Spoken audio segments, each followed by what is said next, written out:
টানা ভারী বৃষ্টির জেরে ফের বিপর্যস্ত সিকিমের সড়ক যোগাযোগ। নতুন করে একাধিক জায়গায় ধস নামায় জাতীয় সড়ক NH-10-এর বারদাং সম্পূর্ণ বন্ধ হয়ে গেছে। পাশাপাশি গ্যালসিং, জেরেথাং, মাঙ্গান, পাংচিং, নামচি ও সোরেং জেলার একাধিক গুরুত্বপূর্ণ সড়কেও যান চলাচল বন্ধ বা আংশিক নিয়ন্ত্রিত হয়েছে। সোমবার সকালে সিকিম পুলিশ কন্ট্রোল রুমে প্রকাশিত সর্বশেষ রোড সিচুয়েশন রিপোর্টে এই তথ্য জানানো হয়েছে। সবচেয়ে বড় ধাক্কা লেগেছে NH-10-এর 20তম মাইল বারদাং এলাকায়। ধসের জেরে এই অংশে যান চলাচল সম্পূর্ণ বন্ধ রয়েছে। তবে রংপুর শিলিগুড়ি অংশ এখনও স্বাভাবিক রয়েছে এবং বিকল্প হিসেবে সাওয়ানে চিউরি বোটে ডুগার রুট ব্যবহার করার পরামর্শ দিয়েছে প্রশাসন। অন্যদিকে গালসিং জেরেথাং সড়কের 4 মাইল এলাকায় ধসে রাস্তার একাংশ ক্ষতিগ্রস্ত হওয়ায় যান চলাচল বন্ধ রয়েছে।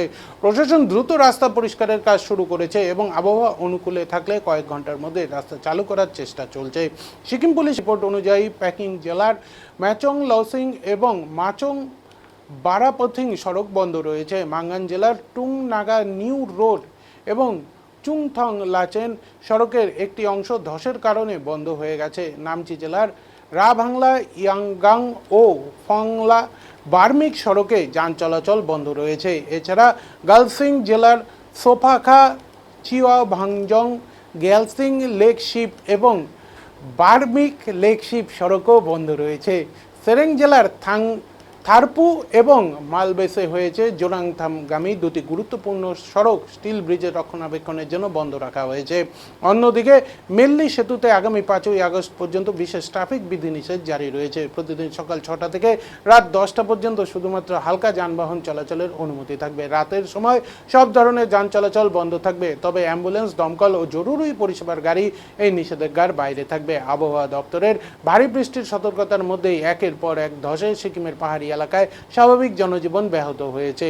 প্রশাসনের পক্ষ থেকে পর্যটক ও স্থানীয় বাসিন্দাদের অপ্রয়োজনীয় যাত্রা এড়িয়ে চলার পরামর্শ দেওয়া হয়েছে। যাত্রার আগে সর্বশেষ রোড আপডেট জেনে তবেই রওনা হবার আবেদন জানানো হয়েছে। পরিস্থিতির উপর নজর রেখে যুদ্ধকালীন তৎপরতায় রাস্তা পরিষ্কার ও যোগাযোগ স্বাভাবিক করার কাজ চালিয়ে যাচ্ছে সংশ্লিষ্ট দপ্তর।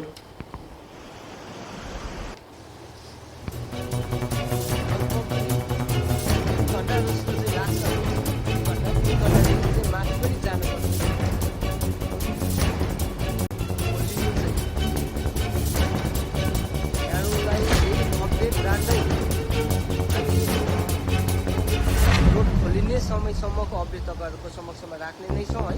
केही क्षणको लागि हामी बिदा हुन्छौँ।